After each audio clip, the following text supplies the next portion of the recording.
Making headlines this morning, President Trump addressed Congress for the first time since his return to the White House last night, talking about trade and tariffs, immigration, inflation, a lot on the table, and of course, DOGE. We are joined this morning by the former aide to President Jimmy Carter, Linda Schact.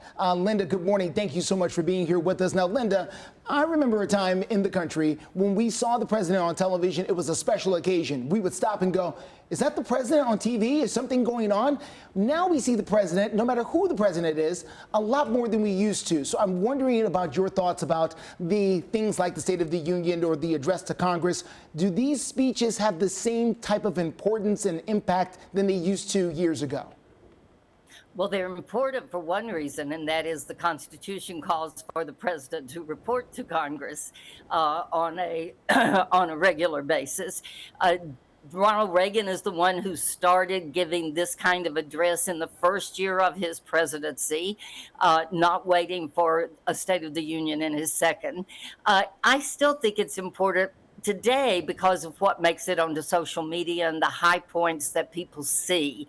I actually don't think we think of President Trump as being too ubiquitous. We know he's going to be ubiquitous, and the people who tuned in last night were tuned in to see what he was going to be doing about the things that mattered to them. Right. What I think the speech did was showcase his philosophy that volatility is a strength, that disruption is a strategy, and that short-term chaos is what we have to pay for long-term gain. Linda, there have been a lot of criticisms this morning, one, about the address to Congress, but also about the lack of a Democratic response to some big moments. Okay, for example, when the president honored a child cancer survivor, when he vowed to destroy the cartels and catch terrorists.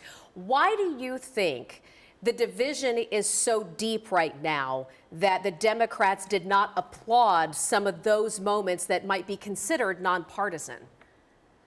Well, the Democrats were wrong in not applauding on those things. I think it showed a lack of leadership in Congress to make sure that on things like the cancer survivor getting an honorary security badge, Secret Service badge, or Mark Vogel coming back from Russia, being brought back after being a hostage.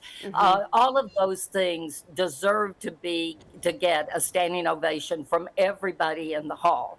The only times the Democrats looked good last night was in their response to the president from Senator Slotnick from Michigan, who laid out really some shared values and invited people to work together. All right, Senator, it was also around 12 to 13 minutes versus President Trump spoke for 90 minutes last night, so there's a difference there. Linda, thank you so much for taking the time to speak with us this morning. We appreciate you.